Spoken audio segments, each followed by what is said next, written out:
Mr. Mercer, would you please read the statement to bring us back into open session? Sure. Chair Swigert, I move that the record shows that the only items discussed in the closed meeting were those specifically cited in the motion to convene into the closed meeting and those lawfully exempted from statutory meeting requirements. Is there a second? Seconded by Mr. Lamonia. Is there any discussion?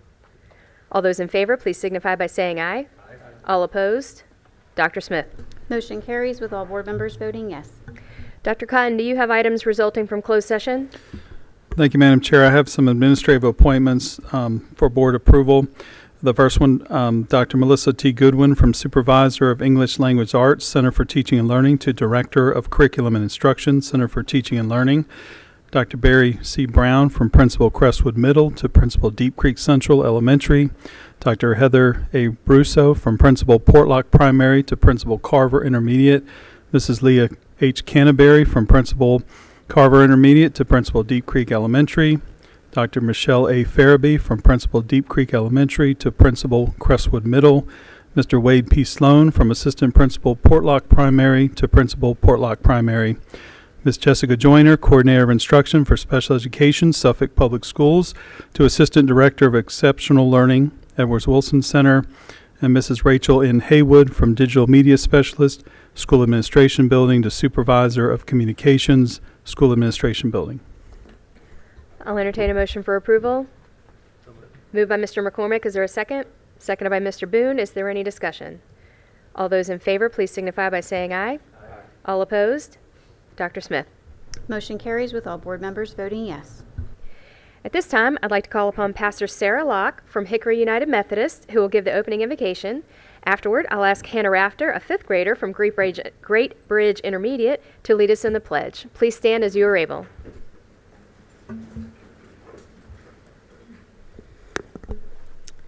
Heavenly Father, we thank you for this day. We thank you, Lord, for this beautiful city that you have given us, for the beauty of its land and the beauty of its people, how we celebrate its diversity, and we thank you for its resilience. And Lord, we thank you today for our schools, how every day we see love embodied, we see patience practiced, we see courage, and we see growth daily. We thank you for teachers who work hard and tireless, and who are tired but approaching the finish line. We thank you for staff who do all the unseen things, from fixing lunch to mopping floors, sitting with crying students, rejoicing with those who rejoice, even emptying the trash cans. We thank you for leaders who step up for our students and our staff and our administration. We thank you for leaders who are elected, leaders who are hired, and the leaders who are just volunteers. We thank you that they all lead with by giving their wisdom and their talents to make our schools a successful place. And so tonight we implore your wisdom, O Father, and we ask that you open our ears, and when we feel led to speak, we only use our words to create a more beautiful future. Bless us, O Lord, and may we also bless you with our work. Amen.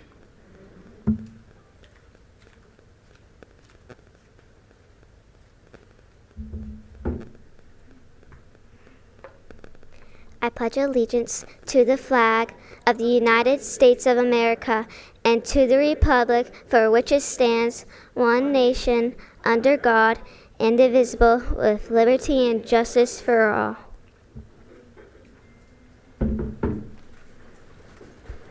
Thank you so much to Pastor Locke and to Hannah and her principal, Tracy Sabato, for joining us this evening. We appreciate you being here with us. We are now moving on to awards and recognitions, the first item being the Winter Chesapeake Champions. Dr. Smith. Thank you, Chair Swigert. Tonight we are recognizing several of our Winter Chesapeake champions, and at this time I would like to invite Mr. Paul Wilson, Director of Student Support Services, to the podium, who will facilitate the awards from these students. I will ask Chair Swigert and Dr. Cotton to join me at the awards table for this presentation.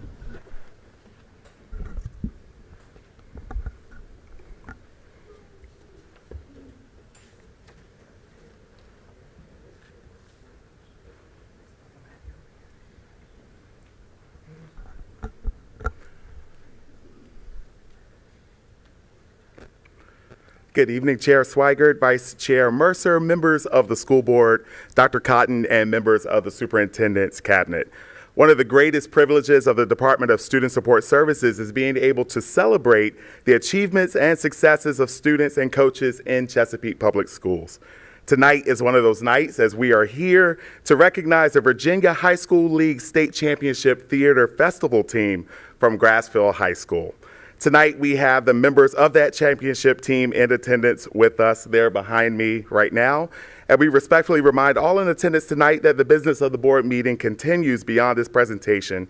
So it's important that those who plan to exit the room at any time do so quietly and quickly. We appreciate your support for that. The students in this row behind me are members of our outstanding theater program at Grassfield High School. The Grassfield High School Theater Company performed its one-act play Icarus, and the cast and crew of 36 students won first place against all Class 6 schools.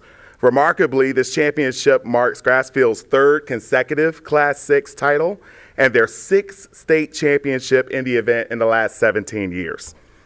At this time, the students are behind me, and before calling their names, I would like to recognize the members of families and friends and staff that are here to celebrate their accomplishments. If you are here in support of these students tonight, I ask that you stand so that we can recognize you.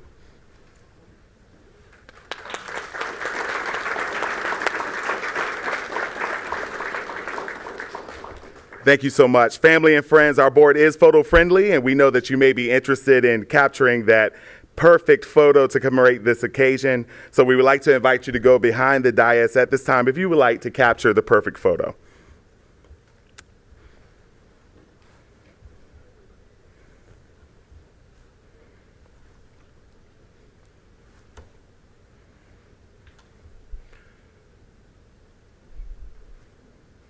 Students that are in attendance tonight, please take one step forward when I call your name. Annabelle Anthony, Caden Lavelle, Allison Page, Thomas Paskalev, Milana Plood, Sarah Rodriguez Cotto, Gabrielle Sale, and Isabella Villas. Congratulations to all of you. At this time, you can move to the right and meet the members of our school board.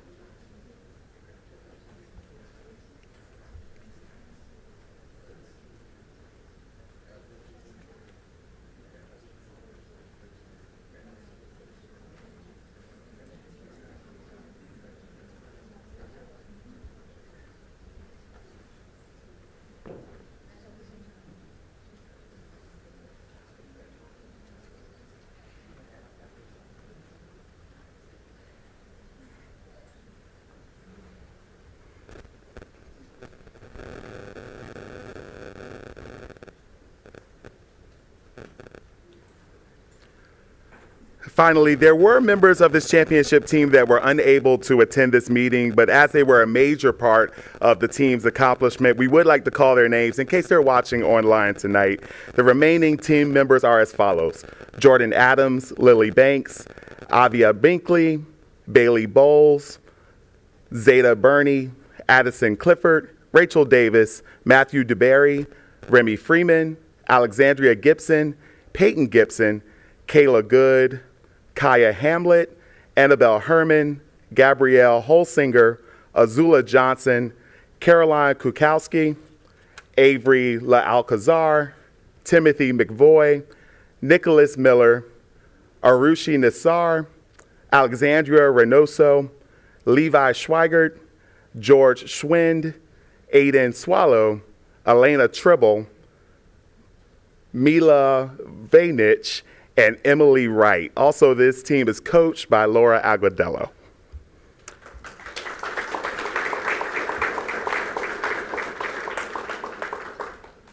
Thank you so much, Madam Chair. This concludes my presentation for tonight.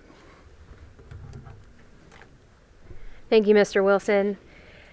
The next item under awards and recognitions is the recognition of the Chesapeake Council PTA Reflections Contest winners. again to Dr. Smith. Thank you again, Chair Swigert. Tonight, we are going to be recognizing the outstanding achievement of several students from across our district.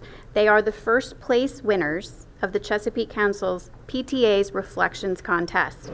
The theme of this year's program, I Am Hopeful Because, sparked imagination and creativity in school, in our community, and at home, as each student brought forward their own unique interpretation.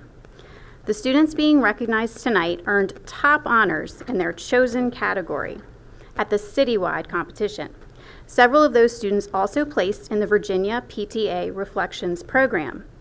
One special student moved forward to compete at the national level. That entry was a film production submitted by Southeastern Elementary student Anna Wolf, and hopefully we'll be able to see that in just a moment. Take a look.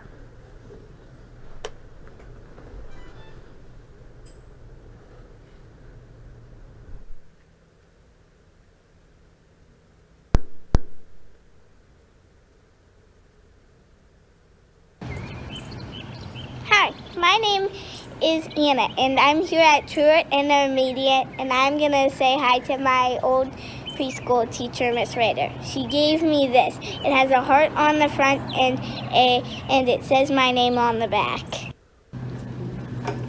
This is my old preschool teacher, Miss Rader, and she taught me I can do anything I put my mind to. What grade did you start teaching? So when I started teaching, I taught preschool, and that's where I got to teach Anna. And it was her class that really was what made me want to go and get my licensure so that I could teach in a public school. And so now I'm teaching 5th grade. What are you learning right now? Ooh, we're learning about Virginia right now in social studies.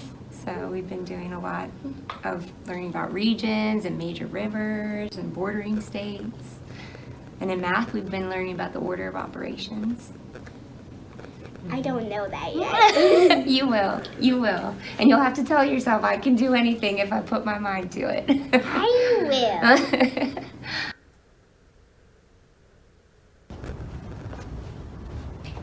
This is Miss Dudley, and in her class, I decided that I wanted to be a teacher because on that year's reflection contest, I drew a picture of me teaching my stuffies because I really like to teach my stuffies. Why did you want to start teaching? Well, I wanted to be a teacher like you from very early on. So I can remember being in the 1st grade and I wrote my own paper about what I wanted to be when I grew up, and I wanted to be a teacher. And one of the reasons was because my mom was a teacher and she taught at this school.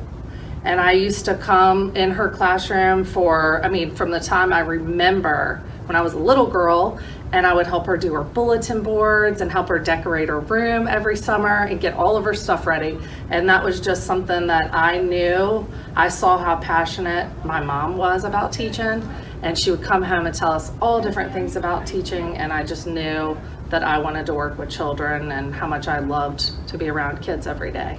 That is so cool. Yeah. I also sometimes teach my stuffies. I used to do that too. I would set up a whole classroom of stuffed animals or Barbies, and we had a little chalkboard, and I taught them all different kinds of things. I wanted to be a teacher because you were a really good teacher. Oh my goodness, that's so sweet. Thank I've had you a so lot much. of good teachers. That is awesome. You are so lucky. Thank you so much. You were the best student. Thanks for helping me with my reflections contest. You're so welcome. Can I have a hug? I'm so glad you were in my class in kindergarten, and I love to hear all the wonderful things you're doing. Hi, I've enjoyed talking to my teachers, and I am hopeful because I want other kids to have the same amazing teachers that I did. And I think that because my teachers inspired me to make this video and want to become a teacher.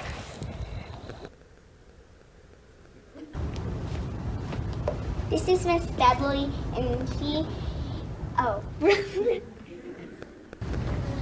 I don't think it's on us anymore. Oh.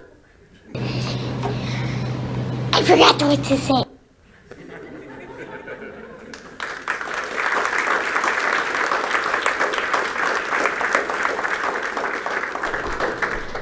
Anna has joined us tonight along with many other award winners, and at this time I will ask the Chesapeake Council PTA's first place award winners and the CCPTA representatives to please come to the front of the room.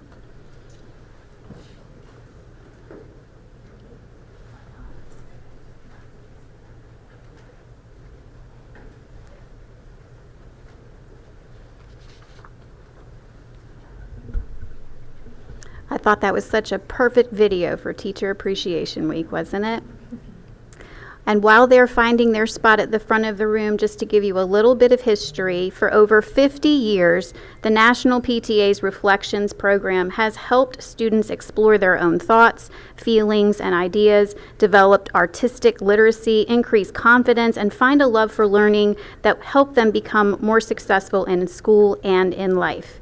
Each year, hundreds of thousands of students create and submit original works of art in one of these categories: dance choreography, film production, literature, music composition, photography, and visual arts.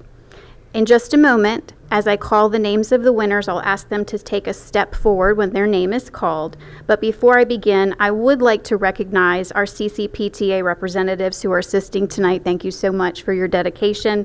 We have Deshauna Brown, Brenda Chandley, Amanda Gookert, Allie Fogel, Alicia Palmer, and Tracy Keller. Thank you so much for your support. And again, we are photo friendly if anyone's taking pictures and would like to step behind the dais. So in the category of dance choreography, from Western Branch Intermediate, Madison Johnson. From Western Branch Primary, Mia Henderson.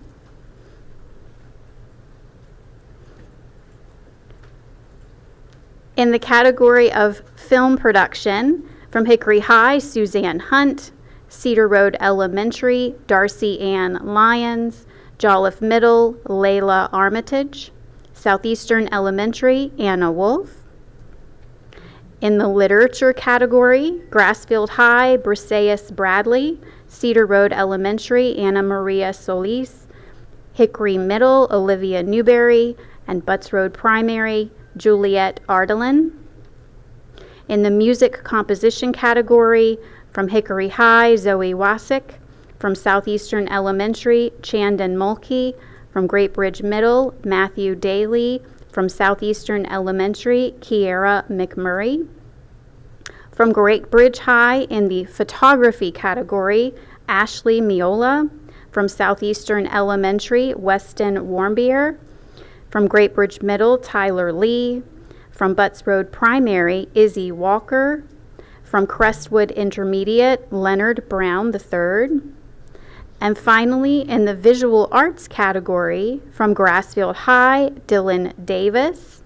From Crestwood Intermediate, Isabella Vasquez.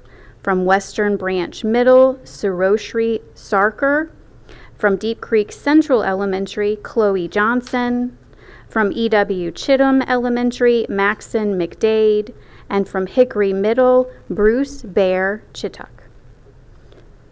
Congratulations to our winners. Let's give them a round of applause.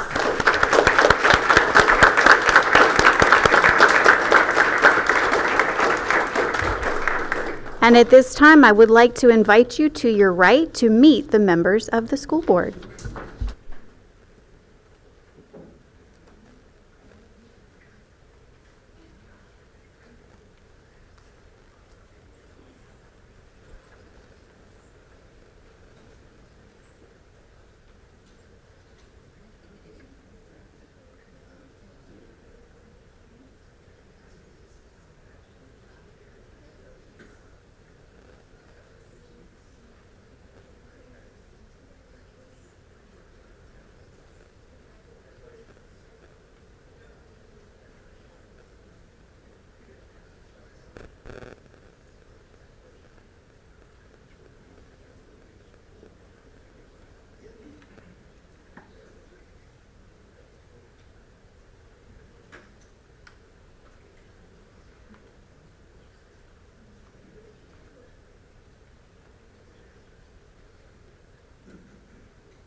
Thank you, Chair Swigert. This concludes my item, and I would like to give them just one more round of applause.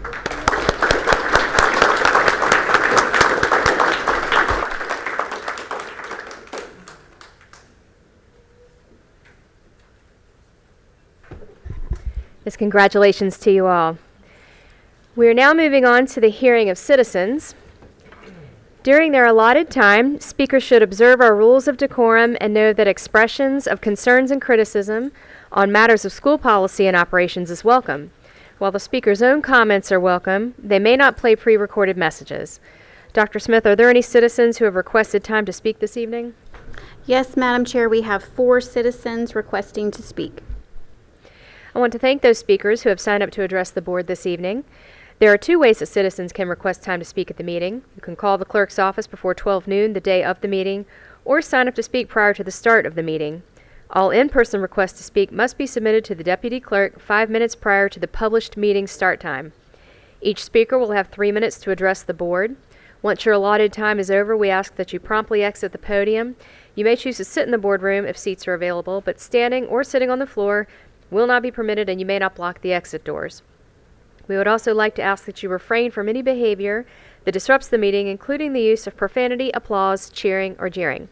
Dr. Smith, please call the first speaker. Thank you. Speakers are called to the podium in numerical order. I would like to invite speaker number 2. Speaker number 1 appears to be a no-show this evening, so speaker number 2, it is your turn at the podium. We ask that you state your name and city of residence before you begin.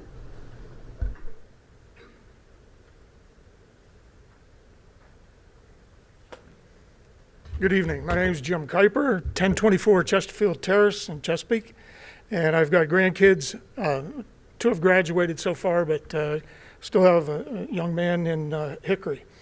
The reason I'm here is not to promote any business. I'm just here to promote a certain person as it relates to one of your agenda items, and that is the agenda item number 9. Well, it's R9-22. It has to do with CBD, THC, that kind of thing. Just a little bit about me. I'm a member of the Mayor's Commission on Veterans Affairs, our VFW in Chesapeake, award-winning, by the way, and the American Legion, as well as I've been affiliated with a few of you on various things. But what I wanted, and I've got a personal attitude against some of the government organizations. In this last COVID exercise we went through, as far as who to believe, now we're seeing, what we shouldn't have. I just want to promote a lady who's a professor at Regent. Her name is Dr. Denise Foster, and just consider her when you start talking about modifying your policy. You're going to hear things from the CDC and the the FDA and so on. There's documents galore, but take a listen to this lady.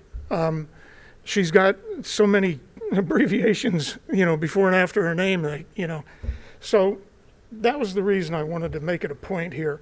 She's a great asset, a great resource that we have here in our neighborhood. And so that's basically all I wanted to do. Just consider her. Hopefully you received her business card and a little, like I say, I'm not allowed to promote a business. So I wanted to make sure that, but I am promoting this lady. But thank you very much for your time. Appreciate it. Speaker number 3, it's your turn at the podium. Again, if you'll please state your name and city of residence before you begin.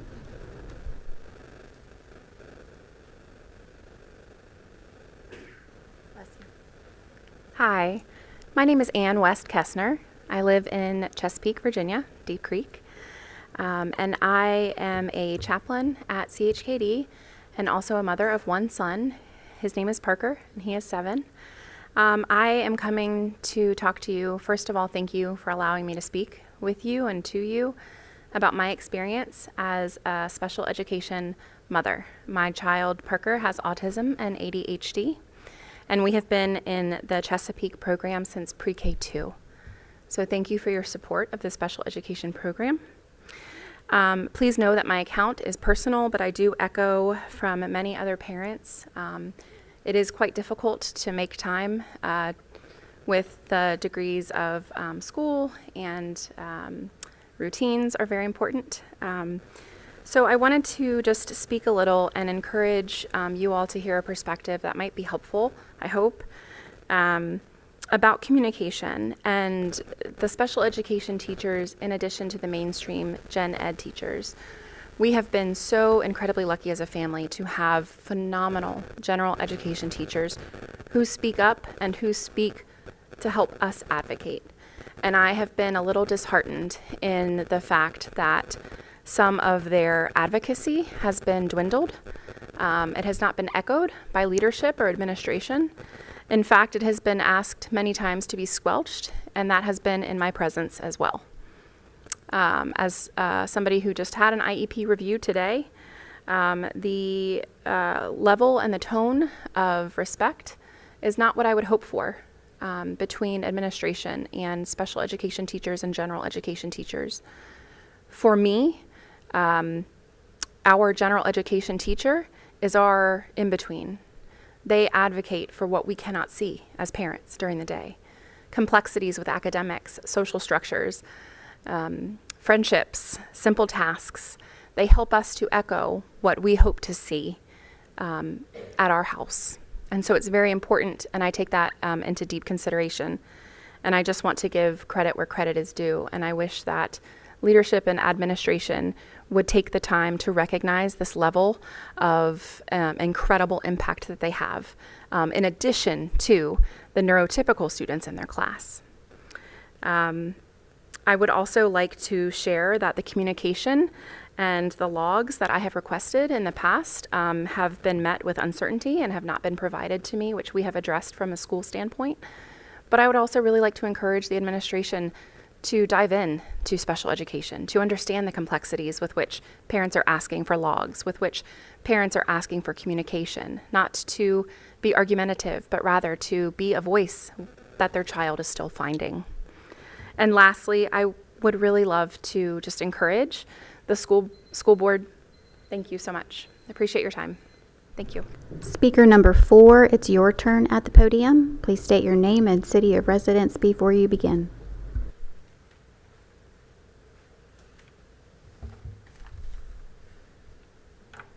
Good evening, everyone. My name is Alexandra Fentress, and I live in Chesapeake. I am a parent of 3 children that attend Chesapeake Public Schools at this time. Additionally, I am a board-certified behavior analyst who is also a licensed behavior analyst in the state of Virginia. I am here to speak about concerns for lack of behavioral support in our schools based on professional and personal experience, which I have with my own children who are here during the meeting to support all of us. We know that Chesapeake prides itself on positive behavior intervention support. That's our cornerstone of our schools. However, the teachers and special education team does not have adequate resources to address these concerns when the behaviors are occurring, being with children on spectrum or with any other disability like my own. I started a petition that would mandate behavior support team in Chesapeake Public Schools. So far, there's 55 parents who have signed this petition that agree with me, and I'm sure as the time goes on, there will be a lot more parents that would, sign it as they're hearing more about it. So we know the IEP and special education teams are working on trying to find a behavior plan that's going to work, but what happens when it doesn't? I can give you 2 examples that it didn't work for my children. One of them was in classroom or left the classroom for 90 minutes in a hallway, and the teacher had to be next to him, which automatically meant the general education teacher was alone with all the kids that the other teacher was supposed to support for their IEP as well. And then we have my younger child who's 5, who's at least 8 times been suspended. He's 5. And who's been at least 8 times to nurse office because he's been hurt in classrooms because of his unsafe behaviors. Currently, the only strategy that Chesapeake Public Schools offers to us is to go to special education classroom, not to provide a support in general education classroom where this is more appropriate and necessary to be addressed clinically. Based on data provided by Chesapeake Public Schools on the websites, data supports that children the city is not meeting the necessities. There is division identified discrepancy by race or ethnicity in the rate of suspensions and exclusions that's greater than 10 days in school year for children with IEP. That's including my child. And then the state target in which all the children should be at least 80% in their classrooms has not been met either. I'm asking for us to collaborate together. This is as a mom, and this is again as a board certified behavior analyst. There's many of us who want to collaborate together with Chesapeake Public Schools and address the issues, because the teachers are trying, the special education team is trying, everyone is trying, but nothing is getting better, nothing is getting resolved. So please help me help all of our children. Thank you. This concludes our list of speakers for this evening. Thank you for your comments. Our practice is to receive information. However, we do not usually engage in dialogue, and that is our intent tonight. If appropriate and not already provided, someone from the superintendent's staff will evaluate your concern and provide a response. We will now move on to the consent agenda. Moved by Mr. Mercer. Is there a second? Seconded by Mr. Lamonia. Is there any discussion? All those in favor, please signify by saying aye. All opposed? Dr. Smith. Motion carries with all board members voting yes. We're now moving on to the information agenda. The first item is the Canvas implementation update. Dr. Faust.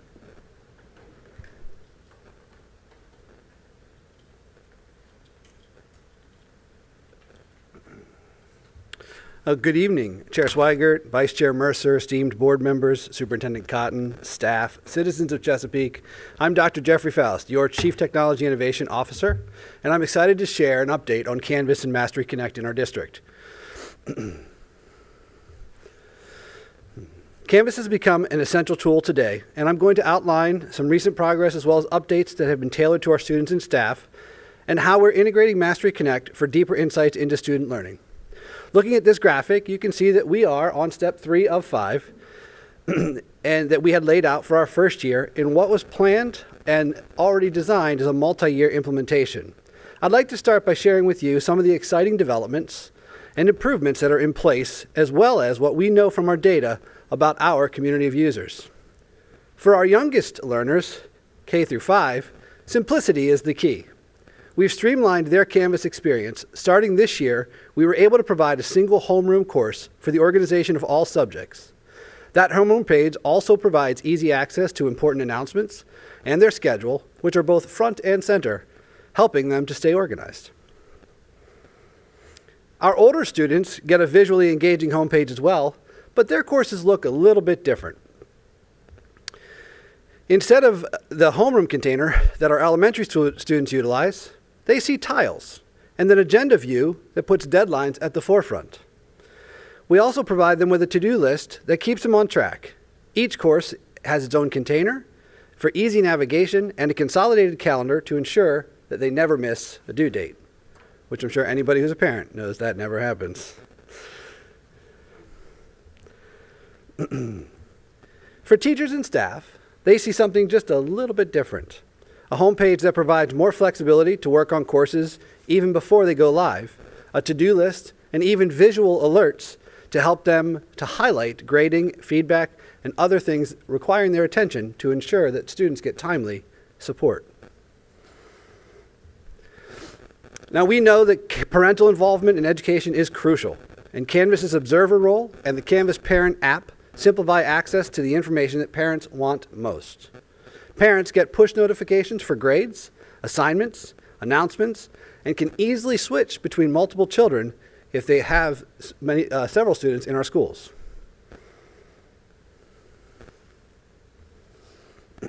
Let's take a moment and look at some usage statistics. This slide demonstrates how Canvas is being widely used at our middle and high schools, and it shows a fantastic trend line. In September, we saw just over 9 million page views from our middle and high school users, while in March, that number ballooned to an impressive 16.7 million page views. Our teachers and instructional leaders are definitely on the right track with Canvas. Our elementary users are showing equally impressive gains. and they moved the benchmark from 1.5 million page views in September to over 3 million page views in March. Looking a little more closely, you might see that red arrow pointing to what could look like an insignificant bump due to the scale of the larger curve. But this bump actually represents a 5x increase of the interactions for our elementary students since September. This means, on average, there are 5 times more assignments, discussions, quizzes, and other Canvas activities that require students to complete a task and submit it in Canvas today than there were at the beginning of the school year. In celebrating the successes of our staff and students, I'm happy to highlight some more great numbers related to more resources and features in Canvas. 3.8 million submissions is clearly an impressive feat. We know that there were millions of assignments, interactions across the division since September as well. In fact, the number of monthly assignments completed has increased by more than 10% across all courses and all levels since September.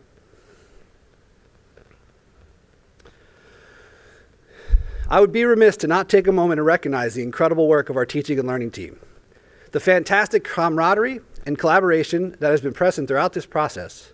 Within Canvas, all CPS teachers now have curriculum resources aligned to the Virginia standards, which empowers them with lesson plans, pacing guides, most importantly, assessment tools, and even more impressive is that the content from the curriculum resource course can be easily copied into a teacher's course to make sure they always have direct access to the high-quality CPS curriculum resources. Our vision for this effort will undoubtedly be transformative for our students and teachers. Some might think it already has been. Canvas and Mastery Connect, along with our educators' incredible imagination and dedication, has already started to reimagine traditional models of instruction as we work to master the skill necessary to deliver personalized learning, increase access for learners, and promote equity across our school division. It's important to remember that the efforts being made are not about technology. Canvas and Mastery Connect provide us with a solution that promotes our pursuit of maximizing opportunity and helping learners to realize their potential. The critical integration of technology with content and pedagogy is represented by the TPAC model. And it reminds us that the convergence of technology, content, and pedagogy across educational contexts is how we support profound learning, but not technology by itself. Contextual knowledge is often overlooked. It's represented by everything from a teacher's awareness about what's available to their knowledge of schools, district, state, or national policies that they operate within. Contextual knowledge becomes of critical importance to teachers and is critical to the effectiveness and success of any deployment or any teacher's attempts for technology integration. By standardizing our solutions, by promoting their usage across the division, we refine, amplify the learning and the skills to help with better enhancement of contextual knowledge. Mastery Connect helps us to answer more important questions. What did students learn? What did students learn? Who needs extra help? This enables teachers to adjust instruction in real time, ensuring that no child is left behind. We are working together to move from asking about what we've taught towards having visibility into what was learned. There's a lot of excitement around Mastery Connect here at CPS, and this platform is not just about tests. It offers rich data, formative assessments, progress tracking. Teachers have access to a fully integrated assessment platform within Canvas with over 50,000 test items aligned to the SOLs and to the CPS curriculum. We're providing robust professional development for teachers and administrators, both in person and online, through self-paced courses. When teachers use Mastery Connect to assess student learning, they automatically have access to rich item analysis so they can understand which topics students performed well on, in addition to which topics maybe weren't fully understood. Additionally, teachers can look at individual performance to see where extra support and remediation might be needed. This reflection is a critical part of the assessment cycle, and Mastery Connect surfaces the information for our teachers without requiring teachers to perform calculations or item analysis on their own. Next year, or year 2 of Canvas, believe it or not, Canvas will become even more integral. Leaders across various departments are already participating in training, in planning for next year as we expand personalized learning practices, individual pathways, and greater emphasis on formative assessment to tailor instruction to each student. Canvas adoption and expansion is a multi-year process. If the efforts this year are any indication, we are likely to see incredible gains next year as we work to help every learner achieve their highest levels of mastery. Thank you for your commitment to technology and education, this critical investment in our students' futures, and I'm honored to be here helping to deliver on that investment, and I welcome any questions at this time. Thank you, Dr. Faust. That was fantastic. Lots of information in there. We do have a question from Dr. Welker. Yes, thank you, Dr. Faust. I actually have two questions. One, I think, is for you. The other one might be for Ms. Edwards if she is ready for one. The question for you, though, is platform related with Canvas. Are we still using Synergy? I'm assuming Canvas might be able to take on some of what Synergy's former role was. I know that there's a gradebook component in Canvas. Are we using Grade Passback? Is it replacing it? Are we still using Synergy? What does that look like? So first off, thank you for just keying me up like this. It's great. I hope we all have another couple hours to talk about this. Something quick will be sufficient. Well done. So the short answer is absolutely yes. Synergy will be here forever, as far as I'm concerned. Okay. And the reason is because a student information system and a learning management system are really divergent in their function and supports. Student information system is such a critical system for operations and things that school divisions need to do. Probably 90% of what happens in Synergy has no visibility by the public. It's stuff like scheduling and resource allocation, and making sure that kids get enrolled in the classes they're supposed to, and that things make or don't make, and so on and so forth, as well as tracking attendance, discipline data, that kind of information. So that system doesn't in any way replace or go away or get replaced by Canvas. Canvas is the student and the teacher learning platform that replaces a lot of what used to be done in an analog way in a classroom. Now we're doing that within Canvas. Canvas is a digital representation of the classroom. It's the learning platform. It's the learning launchpad. It's where all of those efforts converge. But because of the structures of it, it also gives parents access not just to grades, but to what we're actually learning about right now and what my student did or didn't do well on and why. And so we're really able to pull parents in so that they can be supports for the student and for the classroom from home. So the LMS and learning management, the SIS student information system, they are two different systems. They really are built to do different things. And for now, I would say the answer is no, we need both of them very much. Okay, so they're still operating separately. Even the ones that have even though I guess Canvas has a grade book. Yep. Synergy is where teachers are importing grades. And I appreciate you calling me out on that because I didn't touch on that. Any grade that a teacher puts into Canvas can get pushed back into Synergy. Automatically. That's fantastic. Okay. Yeah. That was kind of my main question, but yeah. Okay. Thank you. Sounds good. And then the second question I had is, I was excited for the timing of this because I actually received a couple questions recently surrounding consistency and expectations for using Canvas and how much, are students having a consistent experience between one class to the next with how much they're using it. So I didn't know if that'd be a you question or a you question, but I didn't know if we had expectations that we are rolling out for how much students should expect or parents should expect to use Canvas. Yeah, so I'm going to jump in, and then Mrs. Edwards, if you want to follow up. What I'll tell you is the reason we say it's a multi-year process is because we know we have a curve of adoption. Not all of our 3,000 or so teachers are all going to jump into anything that we do right away, first day, with the same level of energy. That's human nature. And I think you're fair to point out the fact that not every teacher is using Canvas in the same way today. I think almost every teacher, if not every teacher, is using Canvas, but not to the same level. So year 2 is focused on bringing that next group forward and getting them to where we want them to be.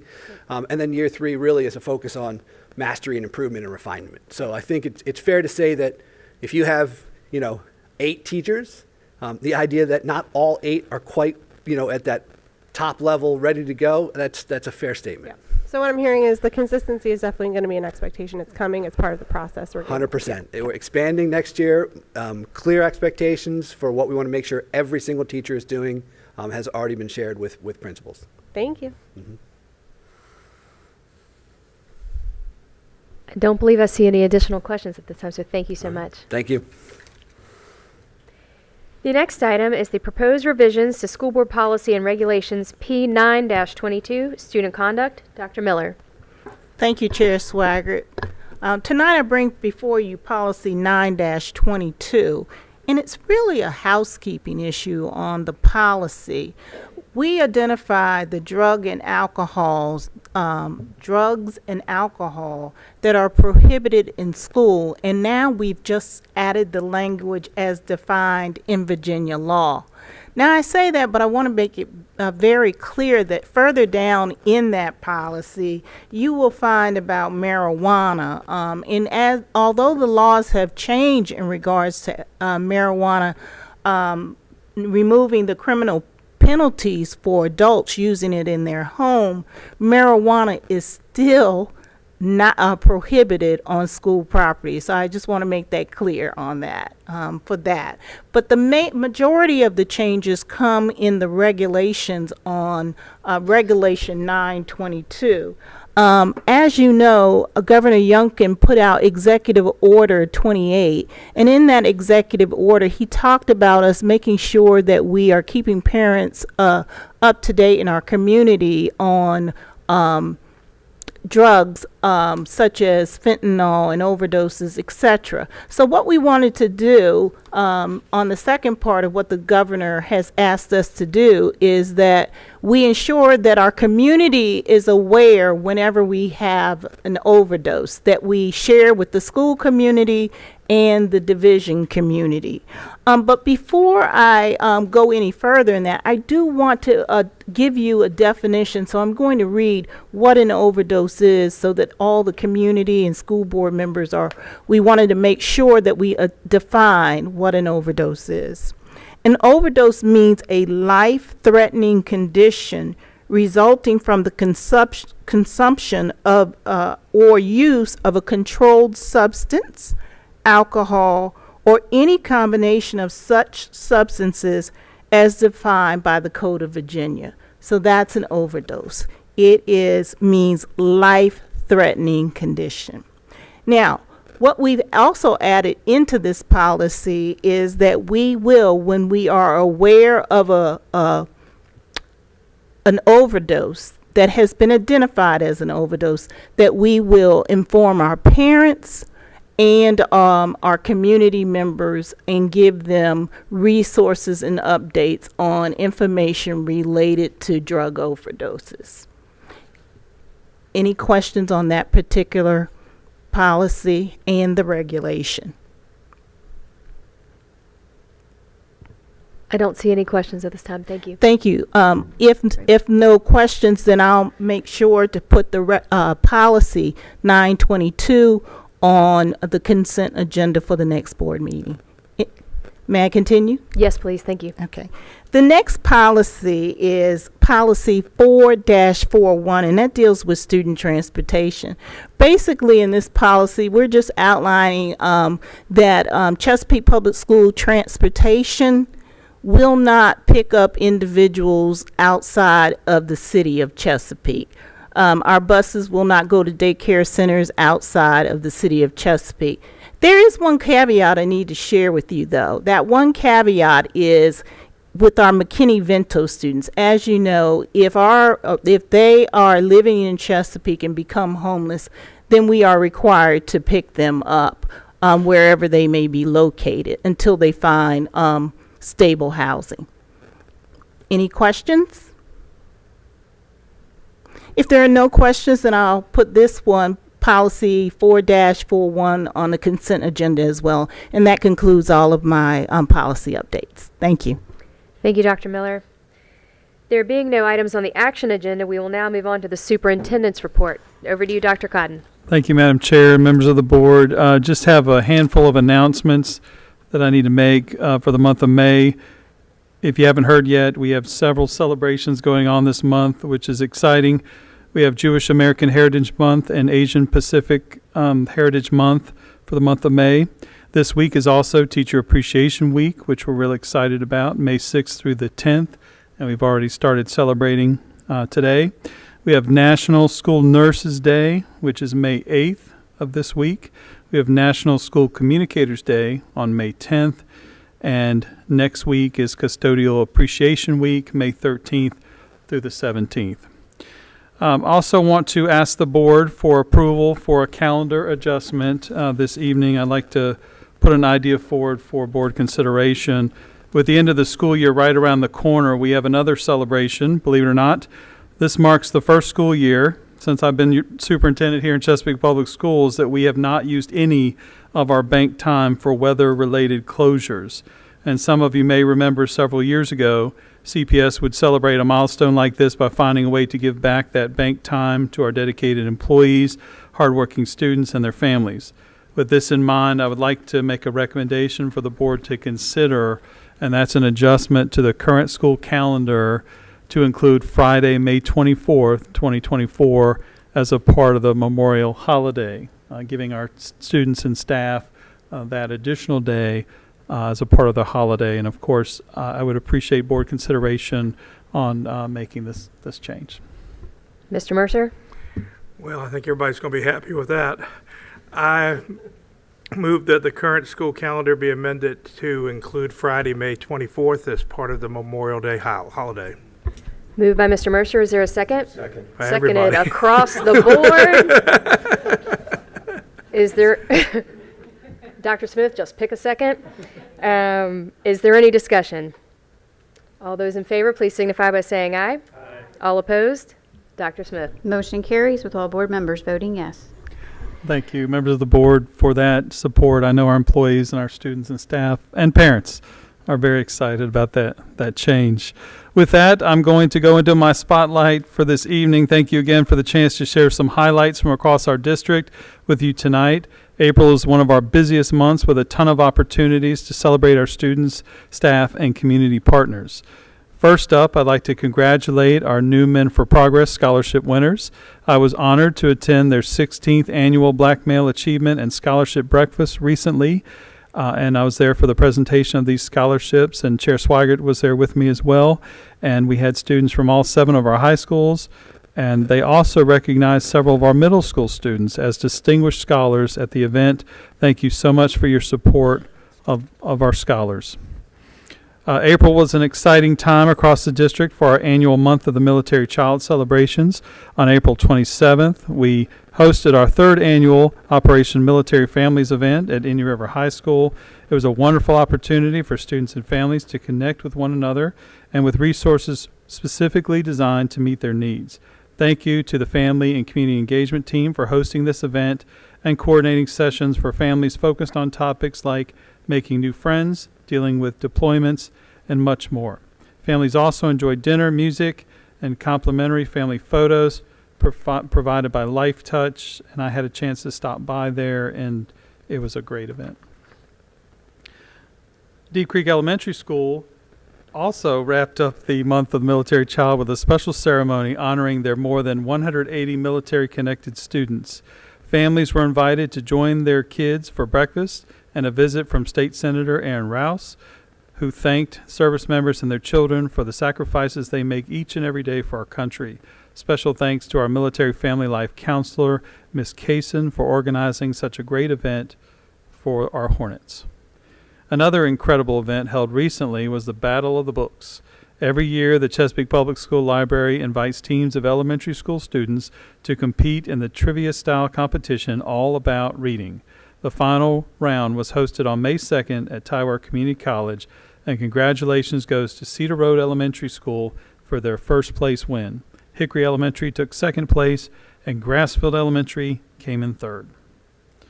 New this year was the Battle of the Books Educators Edition. The Friends of the Library sponsored a $1,000 prize to the winning school team. 11 teams read 5 books and competed for the top prize. Congratulations goes to Oscar Smith High School Dewey Decimators for their win this year. That's a great name. Thank you to the Chesapeake Public Schools Library for supporting our schools. The Great Computer Challenge is a joint project of WHRO, Public Media, the Consortium for Interactive Instruction, and Old Dominion University. Sparrow Road and Great Bridge Intermediate Schools represented Chesapeake Public Schools at this competitive opportunity for students to demonstrate their knowledge of various computer applications and programming skills.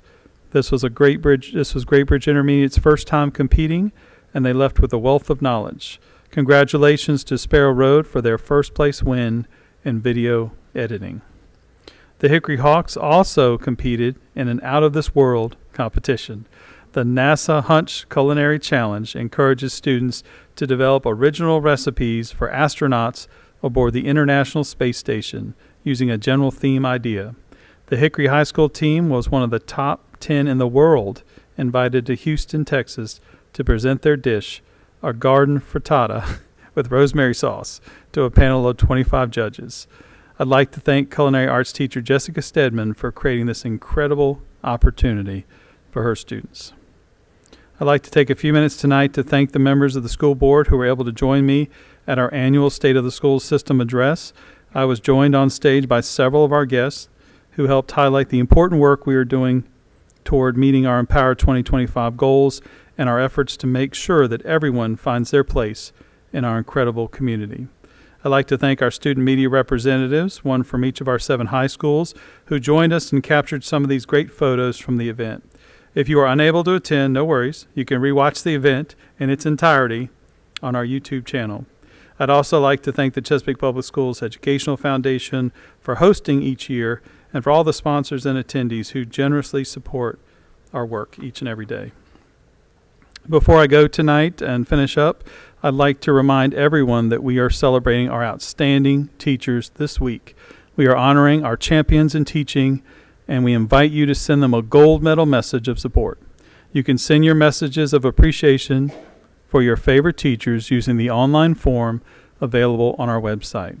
We will deliver those messages with care to teacher inboxes throughout the week.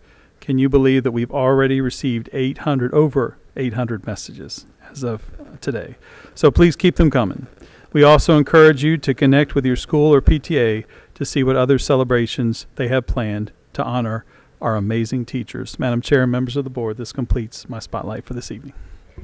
Thank you, Dr. Cotton. Last on our agenda this evening is board member items. Does any board member have an item to bring before the group? Dr. Walker?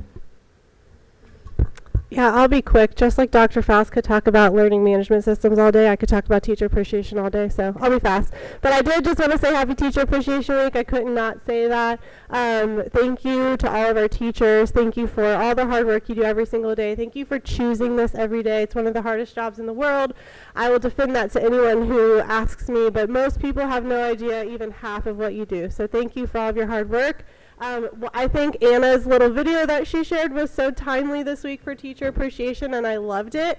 But one of the things that I think was it just stood out to me in that video was when she was interviewing her teacher, who said that she learned she wanted to be a teacher when she went in over the summer to help her mom prep her classroom. And that's just one tiny piece of what teachers do behind the scenes, off the clock, not being paid for, because they don't get paid for summers.